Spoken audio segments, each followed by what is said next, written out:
All right, so for my Sociology in the Street project, I want to talk about the issue of shootings, gun violence in the U.S. I feel like that's a pretty a hot button issue nowadays. There've been a lot of shootings recently at schools. Actually, the subject I'm writing my paper on is about a shooting that happened very near me. So that's my issue today. I think it's like I said. I think it's a very sorry, I'm looking at my notes as well. I think it's a very important issue that there's obviously a lot of discussion on. You hear the call for complete gun control, ban on assault weapons. You hear a call for all citizens need to be armed with guns. So that's the thing I want to talk about. I'm going to try not to include too much of my own personal opinions, but just try to look at this with a somewhat blank slate. The thing I want to use to look at this is the conflict theory idea. The book, I want to read the actual definition. Where are you? The book describes conflict theory its focus is the way inequalities contribute to social differences and perpetuate differences in power. That's the book's quotation of that. So I just want to discuss that, or how structures like government, religion, race, schools, education, all these different things have an effect on shootings, violent behavior, stuff like that. So I'll just use the one that happened near me. I live in Louisville. There's a shooting at a Kroger in J-Town, I literally walked to that Kroger. It's super close to me. And there was a race-related shooting where a white male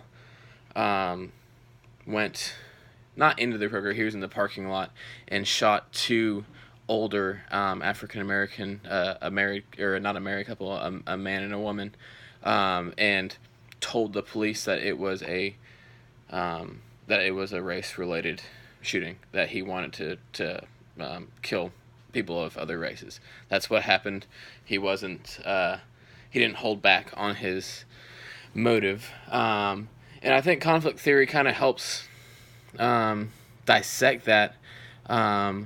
If you looked at this guy's background, if you look at a lot of the people's backgrounds who do shootings, even if it's not race related, it can be religion. There's the shooting in New Zealand at the mosque. There's a shooting in Pittsburgh at the synagogue. There was the bombing of the Christians on Easter in Sri Lanka. All these things, they all have different motives behind them. You do see every once in a while, shootings that don't have as clear of a motive. It's just people wanting to hurt other people, which is, I think, it still could be put in that same category, but it is a little bit of a different issue because it's not, the motive isn't as clear. It could be a psychological thing. A lot of it is mental illness, but with these, you look at these motives. You look at, okay, religion was the factor. You look at race was the factor, and all these things that they play a role in these shootings, in the leading up to shootings as well.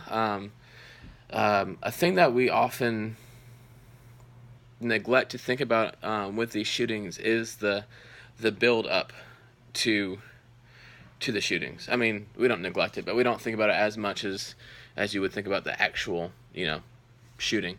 But the build up, the how, the why, just the, I'm trying to think of the right word, the willingness to take another person's life. It's a specific type of build up that I don't think was even available 100 years ago, right? So just with how our culture has shifted recently, just with the available content you have in video games and movies, with the violent depictions in the movies, the ability to kill, quote, other people in these video games, I think in an unintentional way, I hope in an unintentional way, it has kind of given these people more ideas on you know, how to do these things, in what ways to execute their plans, essentially. So I think just the way that our culture has shifted with the availability in the media, the availability in weapons, the technology in weapons has obviously increased, as with most other countries. Weapons technology has improved drastically. The ability to carry more rounds, to carry more guns, all this kind of stuff.